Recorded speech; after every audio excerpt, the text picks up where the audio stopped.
الذي خلقك فسواك فعدلك في أي صورة ما شاء ركبك سبحان ربك رب العزة عما يصفون وسلام على المرسلين والحمد لله رب العالمين اللهم صل على سيدنا محمد وعلى آل سيدنا محمد وبارک وسلم۔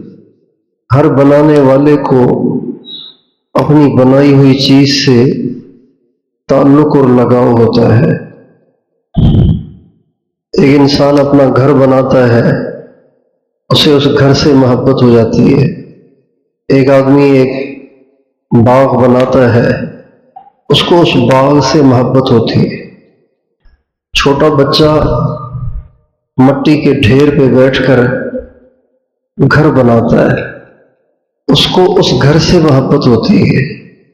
وہ گھر نہیں ہے، وہ ایسے ہی بچے نے دل بہلانے کے لیے بنایا ہے، لیکن اس کو اس سے محبت ہوتی ہے، یہ میرا بنا ہوا گھر ہے۔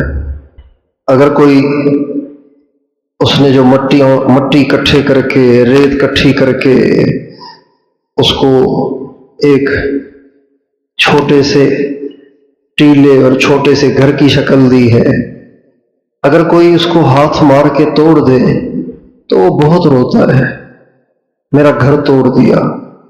گھر نہیں ٹوٹ رہا، کہتا ہے میرا گھر توڑ دیا، اس لیے کہ وہ بنا ہوا ہے، اس نے اس کو بنایا ہے۔ چھوٹے بچے ڈرائنگ کرتے ہیں نا، کاپی پہ سیب بناتے ہیں، جھنڈا بناتے ہیں، پاکستان کا جھنڈا بناتے ہیں، اور گڑیا بناتے ہیں، مختلف چیزیں بناتے ہیں۔ تو اگر کوئی بچہ اس کی اس ڈرائنگ پر قلم سے لکیر کھینچ دے تو وہ بچہ روتا ہے، میں نے کتنی مشکل سے یہ پہاڑ بنایا تھا، پاکستان کا جھنڈا بنایا تھا، اس نے خراب کر دیا، وہ روتا ہے۔ کوئی وہ کاغذ تھوڑا سا پھاڑ دے تو وہ روتا ہے، اس لیے کہ وہ اس کا بنا ہوا ہے۔ آپ کیا سمجھتے ہیں کہ جس اللہ نے ہمیں اور آپ کو بنایا ہے اس کو ہم سے تعلق نہیں ہوگا؟ وہ ہم سے پیار نہیں کرتا ہوگا؟ بنانے والا، دنیا میں بنانے والا صرف مٹیریل کو جوڑتا ہے۔ جس نے گھر بنایا اس نے پتھر پیدا نہیں کیے، پتھر اکٹھے کر کے سیمنٹ لگا کے دیواریں بنا دی۔ کاغذ پہ تصویر بنانے والے بچے نے قلم لیا، سیاہی لی، بس صرف اپنے ہاتھ سے لکیریں کھینچی، جبکہ اللہ تعالی ہمارے صانع نہیں ہے۔ صانع اسے کہتے ہیں جو مٹیریل سے کوئی چیز بنائے، پتھر، سیمنٹ، ان کو ملا کے دیوار اور گھر بنا دیا، اس کو کہتے ہیں صانع۔ خالق اسے کہتے ہیں جو مٹیریل بھی پیدا کرے، مٹیریل بھی بنائے، مٹیریل بھی بنائے، پھر اس مٹیریل سے آگے شکل بھی بنائے۔ اللہ تعالیٰ اس زمین کے خالق نہیں ہے، اس زمین کے صانع نہیں ہے، خالق ہیں۔ اللہ تعالیٰ نے ادھر ادھر سے مٹی اکٹھی کر کے زمین نہیں بنائی، مٹی تھی نہیں، اللہ نے مٹی بنائی، اللہ نے زمین بنائی، اللہ نے زمین میں سب کچھ بنایا، اس کو کہتے ہیں خالق۔ خالق وہ ہے جو بغیر مٹیریل کے، بغیر کسی سیمپل کے کوئی چیز بنائے، نمونے کی کوئی چیز بنائے، بغیر نمونے کے۔ تو جب صانع کو، انسان صانع ہے، اللہ خالق ہے، جب صانع کو اپنے مصنوع سے اتنی محبت ہے تو خالق کو اپنی مخلوق سے کتنی محبت ہوگی۔ اللہ تعالیٰ نے انسان کو گندے قطرے سے بنایا، گندا قطرہ بھی اللہ نے بنایا، گندا قطرہ اللہ نے بنایا، اس گندے قطرے سے انسان کو بنایا۔ سمجھ ہی نہیں آتا کہ کیسے بنا لیا۔ بھائی روئی سے کپڑا بنتا ہے، روئی اور کپڑے کا پتہ تو چلتا ہے نا کہ واقعی یہ کپڑا روئی سے بنا ہوگا۔ روئی اور کپڑے میں مماثلت ہے، مناسبت ہے، سمجھ میں آ رہا ہے کہ یہ اس سے بنا ہے۔ اسی طرح چینی سے ریوڑی بنتی ہے، چینی سے ریوڑی بنتی ہے، اور پھر اس چینی سے جو ریوڑی بنتی ہے اس کے اوپر تل چپکاتے ہیں۔ تل اوپر اوپر ہوتے ہیں، اندر نہیں ہوتے، اندر چینی ہوتی ہے۔ چینی سے ریوڑی بننا سمجھ میں آتا ہے، واضح چینی ہے، صرف رنگ بدلا ہوا ہے اس کا۔ گنے کے رس سے گڑ بنتا ہے، سمجھ میں آ رہا ہے، اس کو جمایا گیا ہے، گڑ بن گیا ہے۔ آٹے سے روٹی بنتی ہے، سمجھ میں آ رہا ہے، آٹا آگ پہ پکایا گیا ہے، اسے روٹی بن گئی ہے۔ نطفے سے انسان بننا سمجھ میں نہیں آتا، نطفہ کیا، انسان کیا، وہ کتنا گندا، یہ کتنا اچھا، وہ اس کی تو کوئی صورت ہی نہیں ہے، اور اس کی ایسی صورت ہے کہ بس دیکھتا ہی رہو۔ گندے قطرے سے انسان کو بنایا۔ جب انسان اس حقیر چیز سے بن کر بھی اکڑتا ہے اور بڑے بڑے بول بولتا ہے اور سب سے بڑے طاقتور اللہ کا مقابلہ کرتا ہے اور ہٹ دھرمی کرتا ہے اور ضد اور انانیت کا مظاہرہ کرتا ہے، تو اللہ تعالیٰ ایسے انسانوں کو مخاطب کر کے فرماتے ہیں أَلَمْ نَخْلُقكُّم مِّن مَّاءٍ مَّهِينٍ فَجَعَلْنَاهُ فِي قَرَارٍ مَّكِينٍ إِلَىٰ قَدَرٍ مَّعْلُومٍ فَقَدَرْنَا فَنِعْمَ الْقَادِرُونَ۔ اکڑ کس بات پہ رہے ہو؟ کس چیز پہ اکڑ رہے ہو تم؟ اتنے بڑے بڑے بول کیوں بول رہے ہو؟ کیا میں نے تمہیں ذلیل پانی سے نہیں بنایا؟ ذلیل پانی سے بن کے اتنی بڑی بڑی باتیں کرتے ہو تم؟ تو ہر بنانے والے کو اپنی بنائی ہوئی چیز سے محبت ہوتی ہی ہے۔ انسان اگر کوئی چیز بنائے گا تو وہ صانع کہلائے گا، صانع کہلائے گا، چونکہ مٹیریل اس کے پاس ہے، بس اس کو جوڑ کے اس نے بنانا ہے۔ جیسے ایک عورت ہے، سالن بناتی ہے، آلو اس کے پاس ہے، گوشت اس کے پاس ہے، آئل اس کے پاس ہے، پیاز اس کے پاس ہے، مسالہ اس کے پاس ہے، وہ مکس کر کے اس کو آگ پہ چڑھا کے پکا کے تیار کر دیتی ہے۔ اب یہ سالن کی خالق نہیں ہے، یہ سالن کی صانع ہے۔ ایک مستری عمارت بناتا ہے، اینٹیں اس کے پاس ہیں، پتھر اس کے پاس ہے، ماربل اس کے پاس ہے، مٹیریل اس کے پاس ہے، سیمنٹ اس کے پاس ہے، پانی اس کے پاس ہے، اس نے صرف جوڑنا ہے بس۔ یہ صانع ہے۔ اللہ صانع نہیں، صانع کو بھی اپنے مصنوع سے محبت ہوتی ہے، صانع کو اپنے مصنوع سے محبت ہوتی ہے۔ ایک عورت 2 گھنٹے لگا کر بریانی بنائے، 3 گھنٹے لگا کر بریانی بنائے، اور بچہ مٹی اٹھا کے اس کی دیگچی میں ڈال دے، تو بتائیں اس کی چیخیں نکلیں گی کہ نہیں نکلیں گی؟ بھائی چیخیں نکلیں گی کہ نہیں نکلیں گی؟ کیوں نکلیں گی؟ اتنی دیر میں نے اس پہ کھپائی، کچن میں بیٹھ کے گرمی میں نے بریانی بنائی، تو کم وقت تم نے مٹی ڈال کے سارے کو ہی خراب کر دیا۔ تو صانع کو اپنے مصنوع سے محبت ہوتی ہے، وہ اس کا نقصان برداشت نہیں کرتا۔ تو اللہ تو خالق ہے، تو اللہ کو اپنی مخلوق سے کتنی محبت ہو؟ کبھی اس زاویے سے ہمیں سوچنا چاہیے۔ ہم اللہ تعالیٰ کے بارے میں غور و فکر ہی نہیں کرتے، اس لیے اللہ سے تعلق ٹوٹا ہوا ہے بالکل۔ اپنے ماں باپ کے بارے میں سوچتے ہیں، ایک بیٹا ہے وہ اپنی ماں کے بارے میں پتہ نہیں کیا کیا بکواس کر رہا ہے، باپ کے بارے میں پتہ نہیں کیا کیا بکواس کر رہا ہے۔ کسی نے اس کو پیار سے بٹھا کے سمجھایا، اللہ کے بندے آپ کو پتہ ہے آپ تو کل کے بچے ہیں، میں نے دیکھا ہے کہ آپ کی ماں نے آپ کے لیے کتنی تکلیفیں اٹھائیں، کتنے پاپڑ بیلے، اور کیسے آپ کا پاخانہ اور پیشاب اٹھایا، اور کیسے آپ ہمیشہ بیمار رہتے تھے، اور یہ ساری رات آپ کے لیے جاگا کرتی تھی، اور یہ باپ آپ کو کندھے پہ لیے پتہ نہیں کن کن ڈاکٹروں کے چکر کاٹ رہا ہوتا تھا۔ مجھ سے پوچھو آپ کے باپ کی آپ پہ کتنی مہربانی ہے۔ جب یہ ساری باتیں سنتا ہے اس کو ہوش آ جاتا ہے، وہ کہتا ہے ہاں یار ٹھیک نہیں، ماں نے اگر ڈانٹ دیا تو کیا بات ہے، باپ نے ڈانٹ دیا تو کیا بات ہے، اتنی مجھ پہ مہربانیاں کی انہوں نے۔ ہم اللہ کے بارے میں کبھی یہ نہیں سوچتے کہ میرے رب کے مجھ پہ کتنے احسانات ہیں۔ یہ ایک مراقبہ ہے، اللہ تعالیٰ کی نعمتوں کا مراقبہ، کہ انسان یہ بیٹھ کے سوچے کہ جو کچھ میرے پاس ہے یہ میرے اللہ کا دیا ہوا ہے، میرے رب تیری کتنی مہربانی ہے۔ تو جس اللہ نے مجھے وجود دیا، جس اللہ نے مجھے عدم سے وجود بخشا، جس اللہ نے میرا مٹیریل بھی بنایا اور مجھے بھی بنایا، اور گندے قطرے پہ کیا بنا دیا، اللہ اکبر! انسان سے زیادہ دنیا میں کوئی خوبصورت مخلوق ہے؟ بتائیے۔ انسان تو انسان پہ عاشق ہوتا ہے، کبھی انسان کسی اور پہ بھی عاشق ہوتا ہے؟ بکری پہ عاشق ہو گیا، کبھی سنا آپ نے؟ اس لیے کہ وہ اتنی خوبصورت ہوتی ہی نہیں۔ کبھی کسی بلبل پہ بھی عاشق نہیں ہوگا، حالانکہ وہ تو خوبصورت ہوتی ہے، لیکن انسان تو پھر انسان ہے۔ اللہ تعالیٰ فرماتے ہیں قسم ہے انجیر کی، قسم ہے زیتون کی، قسم ہے طور سینا پہاڑ کی، اور میرے نبی قسم ہے تیرے اس شہر کی، میں نے انسان کو سب سے خوبصورت شکل عطا کی ہے، اس سے زیادہ خوبصورت کسی کی نہیں۔ فرشتے بھی اتنے خوبصورت نہیں ہیں جتنا انسان خوبصورت ہے۔ ہاں،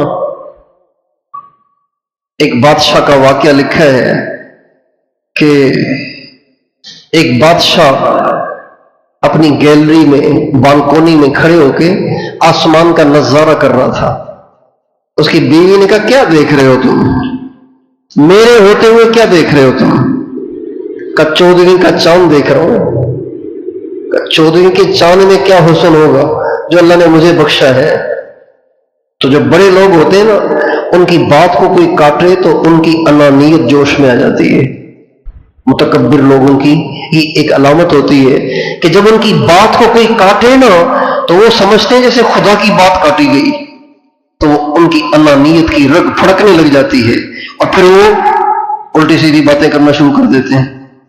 جو یہ کہا نا چاند نے کیا رکھا ہے ادھر دیکھنا، تو اس کو آ گیا غصہ، تو کہاں سے چاند سے زیادہ خوبصورت ہو گئی؟ میں وہ خوبصورت چاند سے زیادہ۔ ان کا اگر تو چاند سے زیادہ خوبصورت نہ ہوئی تو تجھے 3 طلاق۔ لو بھائی، پاگل کہیں کا، طلاق کا اس میں کیا تعلق تھا بھائی؟ ٹھیک ہے، اس نے کہا کہ ہوں، تم کہہ رہے نہیں ہوں، میں ٹھیک ہے۔ اب معاملہ بڑا گڑبڑ ہو گیا، کیا کریں جی، کیا کریں جی، کیا کریں جی؟ پوچھا علماء سے، ان کا بھائی چاند سے زیادہ تو خوبصورت نہیں ہے تیری بیوی، ظاہری بات ہے، چاند 14ویں کا چاند تو پھر اس کی تو مثال مشہور ہے کہ نہیں 14ویں کا چاند ہے، تو 14ویں کے چاند سے زیادہ خوبصورت تھوڑی ہوگی تیری بیوی۔ تیری بیوی چاہے کتنی خوبصورت ہو لیکن 14ویں کی چاند سے زیادہ خوبصورت نہیں ہوگی، اس لیے طلاق تو پڑ گئی۔ ایک عالم نے کہا کہ جی میرا فتویٰ یہ ہے کہ طلاق نہیں پڑی، تو کیا آپ کے پاس کوئی دلیل ہے؟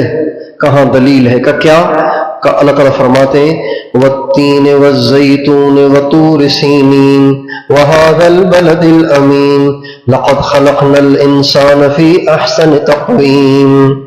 4 قسمیں کھا کے اللہ نے کہا ہے کہ انسان دنیا میں سب سے زیادہ خوبصورت ہے، ہر انسان ہی خوبصورت ہے۔ کہ بہت اچھا ہے، اللہ آپ کو خوش رکھے، میری بیوی بچ گئی۔ اللہ تعالیٰ نے انسان کو گندے قطرے سے ایسا بنا دیا، اللہ اکبر۔ پانی سے برف بنتی ہے تو سمجھ میں آتا ہے یہ پانی جم گیا ہے، اب برف کی شکل بن گئی۔ دودھ سے دہی بنتی ہے، سمجھ میں آتا ہے کہ دودھ سے دہی بن گئی ہے، جم گیا ہے تو دہی بن گئی ہے۔ آم کی گٹلی سے آم کا درخت اگتا ہے تو سمجھ میں آتا ہے آم کی گٹلی سے آم۔ لیکن گندے قطرے سے ایسی خوبصورت شکل بن جانا، گندے قطرے سے ایسا خوبصورت انسان بن جانا، گندے قطرے سے گلاب کے پھول جیسا بچہ تیار ہو جانا، بتائیے یہ اللہ کی قدرت کا کرشمہ ہے کہ نہیں ہے؟ اچھا، اگر اللہ تعالیٰ چاہتے تو انسان کو عنبر سے بناتے، اگر اللہ چاہتے تو انسان کو مشک سے بناتے، اگر اللہ تعالیٰ چاہتے تو انسان کو چلو سیمن سے بناتے، مشک سے بناتے، عنبر سے بناتے۔ اللہ تو اس پہ بھی قادر تھے، گندے قطرے سے ہی کیوں بنایا؟ تاکہ اپنی اوقات میں رہے۔ گندے قطرے سے بنانے میں کیا حکمت ہے بولیے؟ تاکہ اپنی، اس لیے کہ اللہ کو پتا تھا کہ اس نے دنیا میں جا کے مغرور ہونا ہے. اللہ کو پتا تھا کہ جب اس کے پاس مال آئے گا نا یہ کسی کو گھاس ہی نہیں ڈالے گا. اللہ کو پتا تھا کہ جب اس کو کرسی ملے گی تو یہ مغرور ہو جائے گا, یہ خدائی کے دعوے کرنے لگ جائے گا. جب اس کے پاس طاقت آئے گی تو یہ اکڑنے لگ جائے گا. جب اس کو صحت ملے گی, جوانی ملے گی تو یہ مست ہو جائے گا. اللہ تعالیٰ نے اس کو اس کی اوقات یاد دلانے کے لیے اس کو بنایا ہی گندے قطرے سے. چنانچہ ایسے مغرور انسانوں کو اللہ تعالیٰ اوقات یاد دلاتے ہوئے فرماتے ہیں الم نخلقکم من ماء مہین فجعلناہ فی قرار مکین. اور یہ فرماتے ہیں فلینظر الانسان مما خلق. تو ایسے مغرور انسانوں کو اوقات یاد دلانے کے لیے اللہ تعالیٰ فرماتے ہیں الم نخلقکم من ماء مہین. اتنا کیوں کرتے ہو؟ کیا میں نے تمہیں گندے اور ذلیل پانی سے نہیں بنایا؟ اور یہ جگہ فرماتے ہیں فَلْيَنْظُرِ الْإِنسَانُ مِمَّ خُلِقَ مِن مَّاءٍ دَافِقٍ يَخْرُجُ مِن بَيْنِ الصُّلْبِ وَالتَّرَائِبِ وَالسَّمَاءِ ذَاتِ الرَّجْعِ وَالْأَرْضِ ذَاتِ الصَّدْعِ إِنَّهُ لَقَوْلٌ فَصْلٌ وَمَا هُوَ بِالْهَزْلِ إِنَّهُمْ يَكِيدُونَ كَيْدًا وَأَكِيدُ كَيْدًا فَمَهِّلِ الْكَافِرِينَ أَمْهِلْهُمْ رُوَيْدًا. اللہ تعالیٰ فرماتے ہیں انسان تو غور تو کر, تجھے بنایا کس چیز سے ہے؟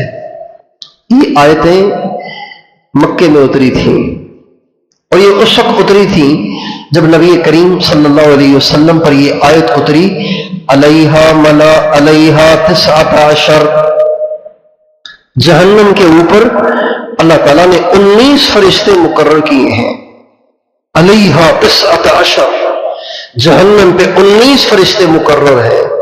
جب یہ آیت اتری تو مکے کے ایک بدماش نے مکے کے لوگوں سے کہا آپ لوگوں نے کچھ سنا ہے کہ اتنے عرصے سے جو محمد ہمیں جہنم سے ڈرا رہا ہے آج بات کھلی کہ اس پہ جو مقرر ہیں فرشتے وہ ہیں ہی 19. لو بھائی جس جہنم پہ 19 فرشتے ہیں تو ان سے جان چھڑانا کون سی مشکل بات ہے؟ پھر کہنے لگا 10-12 کو تو اکیلا میں ہی کافی ہوں, باقیوں کو تم پکڑ لینا. یہ اس نے کہا. اس میں یہ قرآن کی آیت اتری فَلْيَنْظُرِ الْإِنسَانُ مِمَّ خُلِقَ. اتنی بڑی بڑی باتیں کرنے والے کو سوچنا چاہیے کہ وہ بنا کس چیز سے ہے کہ فرشتوں کا مقابلہ کرے گا اور وہ بھی جہنم کے داروں سے مقابلہ کرے گا. اللہ تعالیٰ نے انسان کو بنایا ہے تو اللہ تعالیٰ انسان سے اللہ تعالیٰ انسان سے لا تعلق نہیں ہے بلکہ اللہ تعالیٰ بھی اپنے بندوں سے پیار کرتے ہیں, محبت کرتے ہیں. اسی وجہ سے چونکہ اللہ تعالیٰ اپنے بندوں سے اپنی مخلوق سے پیار کرتے ہیں, اسی وجہ سے اللہ تعالیٰ ان بندوں کو سمجھانے کے لیے مسلسل انبیاء کو بھیجتے رہے. انبیاء نے آ کے کیا کرنا ہوتا تھا؟ انبیاء نے آ کے جہنم کی طرف جانے والے انسانوں کو جنت کا راستہ دکھانا ہوتا تھا. اور اگر اللہ تعالیٰ کو اپنے بندوں سے پیار نہ ہوتا, اپنے بندوں سے لگاؤ نہ ہوتا اور اپنے بندوں کا جہنم میں جانا گوارا ہوتا تو اللہ تعالیٰ کبھی فرشتوں کو نہ بھیجتے, نبیوں کو نہ بھیجتے, بلکہ کہتے دیکھ تو رہے اتنی بڑی دنیا آخر کسی رب نے تو بنائی ہوگی, پھر بھی یہ مجھے نہیں پہچانتے اور مانتے تو جائیں دوزخ میں, مجھے کیا ہے. اللہ تعالیٰ نے انسانوں کو سمجھانے کے لیے 1,00,000 سے اوپر انبیاء بھیجے. اور بعض انبیاء ایسے بھی تھے کہ جو ایک نبی شہید ہوا تو فوراً دوسرا آیا, دوسرا شہید ہوا فوراً تیسرا آیا, وہ شہید ہوا فوراً اگلا آیا. نبیوں کی شہادت کے بعد بھی اللہ تعالیٰ نے نبیوں کو بندوں کی طرف بھیجنا نہیں چھوڑا, اس لیے کہ اللہ تعالیٰ چاہتے ہی یہ ہے کہ بندے دوزخ میں نہ جائیں. اور اپنے نظام کو اللہ تعالیٰ نے اپنے بندوں کے لیے اتنا نرم رکھا, اتنا لچکدار بنایا کہ بندے سے بڑے سے بڑا بھی گناہ ہو جائے اس کی معافی کی بھی گنجائش موجود ہے. دنیا کے کسی آئین میں ایسے نہیں ہے، دنیا کے کسی قانون میں ایسے نہیں ہے، نہ مشرقی قوانین میں نہ مغربی قوانین میں، دنیا کے کسی قانون میں ایسے نہیں ہے کہ ہر جرم ہی کی معافی ممکن ہو، ایسے نہیں ہے۔ ہمارے ملک میں اور تمام ممالک میں اگر کوئی ملک کے خلاف حرکت کرتا ہوا پکڑا جائے تو وہ غدار شمار ہوتا ہے اور اس کی سزا سولی چڑھانا ہوتا ہے۔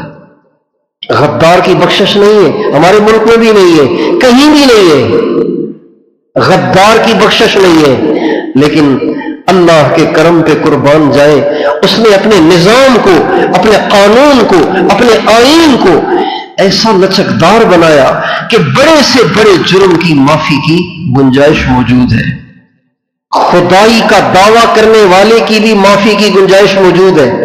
خدائی کا دعویٰ کرنے والا، نطفے سے بنے ہوئے انسان نے اگر خدائی کا دعویٰ کر لیا، وہ خدائی کا دعویٰ کر بیٹھا، نبوت کا دعویٰ کر بیٹھا، ان سب کے لیے بخشش کی گنجائش، مرنے سے پہلے توبہ کر لے۔ موسیٰ علیہ السلام جیسے عظیم الشان پیغمبر کو بھیجا جا رہا ہے، خدائی کے دعوے دار ایک انتہائی غلیظ انسان اور ظالم ترین انسان کے پاس، اور اللہ تعالیٰ موسیٰ علیہ السلام کو فرما رہے، موسیٰ علیہ السلام کو فرما رہے وَقُولَا لَهُ قَوْلًا لَيِّنًا لَعَلَّهُ يَتَذَكَّرُ أَوْ يَخْشَىٰ۔ اے موسیٰ، اے ہارون، فرعون کے پاس جا رہے ہو سمجھانے کے لیے، ذرا لہجہ نرم رکھنا، لہجہ نرم، الفاظ بھی نرم، تو نہ کہنا، تم نہ کہنا، آپ کہنا، یہ مطلب تھا، آیت میں نہیں ہے یہ بات، مطلب یہ تھا الفاظ نرم، الفاظ کا انتخاب کرنا، لہجے کو نرم کرنا۔ جبکہ بات کس سے کی جا رہی ہے؟ کسی محدث اور فقیہ سے بات نہیں کی جا رہی، کسی بڑے شیخ سے، اللہ والے سے، کسی ولی اللہ سے بات کرنے کے لیے نہیں بھیج رہے کہ باادب طریقے سے بات کی جائے، بلکہ خدائی کے دعوے دار اور اس ظالم ترین انسان سے بات کرنے کے لیے بھیجا جا رہا ہے جس نے 80,000 بچے بلا کسی وجہ کے ماؤں کی گودوں سے چھین کے ذبح کر دیے، صرف اس شک میں کہ نجومیوں نے مجھے جس بچے کے ہاتھوں ہلاکت بتائی ہے کہیں یہ بچہ وہی نہ ہو، اس جرم کہیں یہ بچہ وہی نہ ہو، اس شک کی وجہ سے 80,000 بچے ذبح کیے اس ظالم نے۔ اس کی طرف موسیٰ علیہ السلام، ہارون علیہ السلام کو بھیجا جا رہا ہے اور کہا جا رہا ہے نرم الفاظ، نرم لہجہ۔ آپ قرآن پاک کو ترجمے کے ساتھ پڑھیں گے نا تو آپ حیران رہ جائیں گے کہ اللہ تعالیٰ ہم سے کیسے بات کر رہے ہیں۔ اگر باپ جو کہ بہت طاقتور ہے، بوڑھا نہیں، بیمار بھی نہیں، بیٹے کا محتاج بھی نہیں، بلکہ بیٹے کو کھلانے والا ایسا باپ اگر بیٹے سے کہ بیٹا میری ایک درخواست ہے، تو بیٹے کو شرم آنی چاہیے، اب تو بیٹے کو تو غیرت آنی چاہیے نا، شرم آنی چاہیے، یار اتنا بڑا باپ جو مجھے اب بھی پال رہا ہے، میرا خرچہ اٹھا رہا ہے، اب بھی مجھے تھپڑ مارے تو میرا پیشاب نکل جائے، اتنا طاقتور ہے، وہ اگر مجھے یوں کہہ رہا ہے بیٹا ایک درخواست ہے، بات کر لوں، ایک درخواست ہے۔ اس آیت کو سنیں اور مزے لیں۔ اللہ تعالیٰ شراب سے اور جوئے سے منع کر رہے ہیں ہمیں، شراب سے اور جوئے سے اللہ تعالیٰ ہمیں منع کر رہے ہیں۔ لہجہ سنیں آپ، انما يريد الشيطان ان يوقع بينكم العداوة والبغضاء في الخمر والميسر ويصدكم عن ذكر الله وعن الصلاة۔ یہ جو شیطان ہے نا، یہ تمہارے درمیان دشمنی اور نفرتیں پیدا کرنا چاہتا ہے، تمہیں شراب پلا کر، تم سے جوا کھلا کر، اور یہ تمہیں شراب پلا کر اللہ کی یاد سے اور نماز سے روکنا چاہتا ہے۔ آگے پتہ کیا فرماتے ہیں؟ فَهَلْ أَنْتُمْ مُنْتَهُونَ، پھر تم چھوڑ دو گے؟ یہ کس کا لہجہ ہے؟ کسی بڑے کا لہجہ لگتا ہے؟ بولیے، بھائی بولو تو صحیح. جو شیطان ہے نا یہ تم سے شراب پلا کے، تم سے جوا کھلا کے، یہ تمہیں آپس میں نفرتیں ڈالنا چاہتا ہے اور تمہیں اللہ کے ذکر سے روکنا چاہتا ہے، آپس میں لڑانا چاہتا ہے، تمہیں برائی میں ڈالنا چاہتا ہے. ہاں یہ ہے اصل بات. پھر بچو گے نا اس سے؟ فَهَلْ أَنْتُمْ مُنْتَهُونَ، بچو گے نا اس سے؟ چھوڑو گے نا یہ باتیں؟ باز رہو گے نا ان باتوں سے؟ یہ اللہ کا لہجہ ہے. اللہ تعالیٰ فرماتے ہیں میرے بندوں نے مجھے پہچانا ہی نہیں. وَمَا قَدَرُ اللَّهَ حَقَّ قَدْرِهِ، میرے بندوں تم نے میری قدر ہی نہیں کی. سبحان اللہ. ایک اور آیت سنو. لَقَدْ كَفَرَ الَّذِينَ قَالُوا إِنَّ اللَّهَ ثَالِثُ ثَلَاثَةٍ، جن لوگوں نے کہا کہ خدا تین ہے، ایک حضرت عیسیٰ، ایک حضرت مریم، تیسرا اللہ. ایک حضرت عیسیٰ، ایک حضرت مریم، تیسرا اللہ. پہلا بھی نہیں، تیسرا اللہ. تو اللہ تعالیٰ فرماتے ہیں جنہوں نے کہا نا کہ اللہ تین میں سے تیسرا ہے، انہوں نے کفر کیا. وَمَا مِنْ إِلَٰهٍ إِلَّا إِلَٰهٌ وَاحِدٌ، نہیں ہے کوئی معبود سوائے اللہ کے، وہی ایک معبود ہے. وَإِن لَّمْ يَنْتَهُوا عَمَّا يَقُولُونَ لَيَمَسَّنَّ الَّذِينَ كَفَرُوا مِنْهُمْ عَذَابٌ أَلِيمٌ. اگر یہ باتیں کرنے والے جو اللہ کو باپ ٹھہراتے ہیں، حضرت عیسیٰ کو بیٹا ٹھہراتے ہیں، معاذ اللہ حضرت مریم کو اللہ کی بیوی ٹھہراتے ہیں، اگر یہ بری باتوں سے باز نہ آئے تو ان کو ضرور عذاب ملے گا، اللہ ان کو ضرور عذاب دے گا. پھر آگے اگلی بات پتہ کیا فرماتے ہیں؟ افلا یتوبون الی اللہ ویستغفرونہ واللہ غفور رحیم. اتنی بات میں نے سمجھا دی، کیا اب بھی یہ مجھ سے معافی نہیں مانگیں گے؟ کیا اب بھی یہ توبہ نہیں کریں گے؟ حالانکہ میں تو بہت معاف کرنے والا، بہت رحم کرنے والا ہوں. غور تو کریں اللہ کیسی بات کرتے ہیں. یا ایھا الانسان ما غرک بربک الکریم. اے انسان، یا ایھا الناس نہیں فرمایا، قرآن پاک میں کئی جگہ آیا ہے یا ایھا الناس، اے دنیا بھر کے انسانوں. یہ اجتماعی بیان ہے، گویا ساری دنیا کے انسان جمع ہے، اللہ بیان کر رہا ہے یا ایھا الناس، اے دنیا بھر کے انسانوں. یہ اجتماعی بیان ہے، لیکن یا ایھا الانسان جو ہے نا یہ خصوصی ملاقات ہے، خصوصی دعوت ہے. تبلیغ والے کھڑے ہو کے مغرب کے بعد بیان کرتے ہیں، خصوصی ملاقات میں ایک آدمی کو بٹھا کے اس پہ متھا ماری کرتے ہیں، اس کی ذہن سازی کرتے ہیں.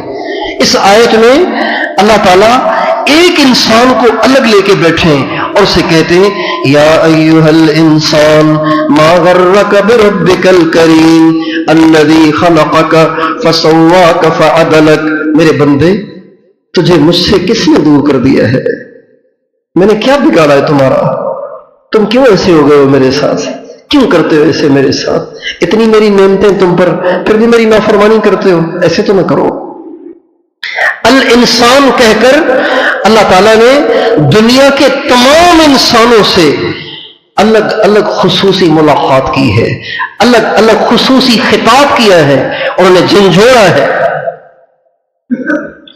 یہ وہی کرے گا نا جسے پیار ہو، جسے محبت ہو، جو نقصان نہ چاہتا ہو وہی کرے گا. اس لیے میرے دوستو، جیسے اللہ ہم سے پیار کرتے ہیں، اللہ یہ چاہتے ہیں کہ ہم بھی اس سے پیار کریں. اتنی سی بات ہے. نبی اس لیے آئے، نبیوں کے نائبین نے سر دھڑ کی بازیاں انسانوں کی ہدایت کے لیے اس لیے لگائیں کہ اللہ تو پیار کرتا ہی ہے. یہ سارا بیان اس بات کے لیے تھا کہ اللہ ہم سے کتنا پیار کرتا ہے. بس اللہ یہ چاہتا ہے کہ ہم بھی کرتے ہیں، تم بھی مجھ سے کرو، ہم بھی اللہ سے کریں. کیسے؟ اس کی بات کو مانیں، اس کی اطاعت کریں، اس کے احکام کو پورا کریں. نماز ایسے نہ پڑھیں کہ بس عادت پڑی ہوئی اذان سن کے مسجد میں جانے کی، نہیں، اللہ نے بلایا ہے اللہ نے بلایا ہے. زکوٰۃ ایسے ہی دے رہے ہیں، عادت پڑی ہوئی ہے. اللہ نے کہا ہے اس لیے دینا ہے. اللہ نے قربانی کرنے کو کہا ہے اس لیے کرنی ہے. اللہ نے روزے رکھنے کو کہا ہے اس لیے رکھنے ہیں. اللہ نے ماں باپ کا احترام کرنے کو کہا ہے اس لیے کرنا ہے. اللہ نے بیوی کو عزت دینے کو کہا ہے اس لیے کرنی ہے. اللہ نے رشتہ داروں کے ساتھ حسن سلوک کرنے کو کہا ہے اس لیے کرنا ہے. اللہ نے اوروں پہ رحم کرنے کا حکم دیا ہے اس لیے اوروں پہ رحم کرنا ہے. اللہ نے برداشت کرنے کا حکم دیا. اللہ نے معاف کرنے کا حکم دیا. اللہ نے درگزر کرنے کا حکم دیا. اللہ نے سائل کو دینے کا حکم کیا.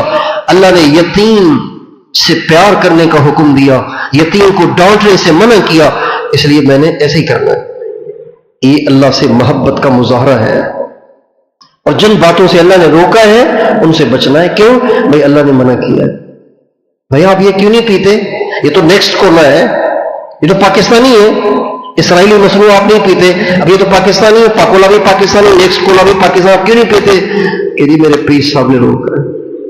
یہ محبت ہے نا. نظر کیوں نہیں اٹھاتے؟ اتنی حسین لڑکیاں آس پاس بیٹھی ہوئی ہیں. کہ نہیں، اللہ نے روکا ہے، میں نے نہیں دیکھنا.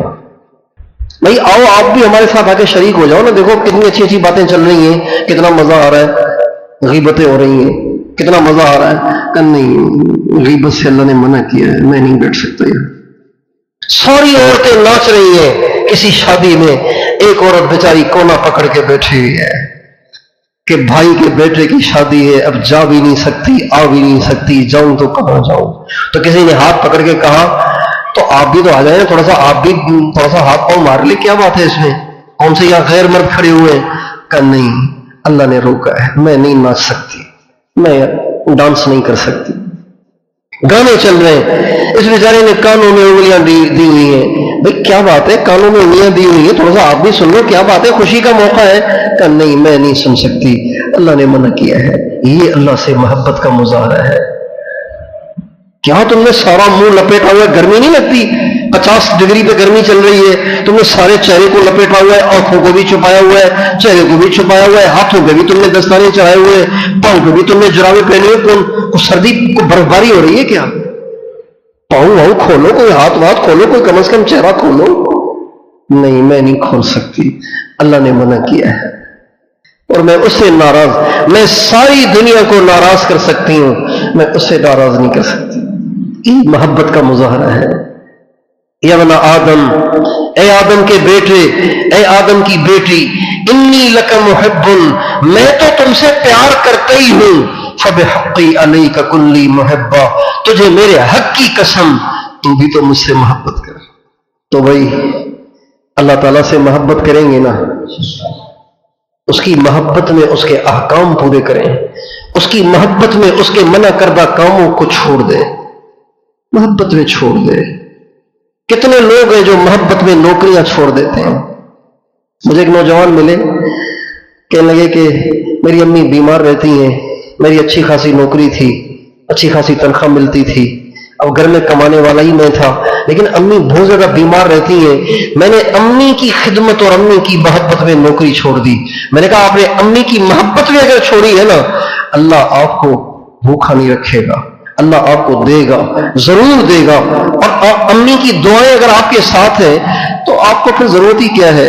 کہنے لگے آپ بالکل سچ کہہ رہے ہیں، اللہ تعالیٰ مجھے عزت سے کھلا رہا ہے، پلا رہا ہے، اور مجھے کسی کا اللہ نے محتاج نہیں رکھا. حالانکہ میں نے نوکری چھوڑ دی ہے، صرف ماں کے پاؤں دباتا ہوں، اس کو دوائی کھلاتا ہوں، اس کو بیت الخلا لے جاتا ہوں، اس کا ہاتھ پکڑتا ہوں، اس کے کپڑے دھوتا ہوں، اس کی دعائیں لیتا ہوں، اور میرا کوئی ذریعہ معاش نہیں ہے، لیکن اللہ مجھے عزت سے کھلا رہا ہے.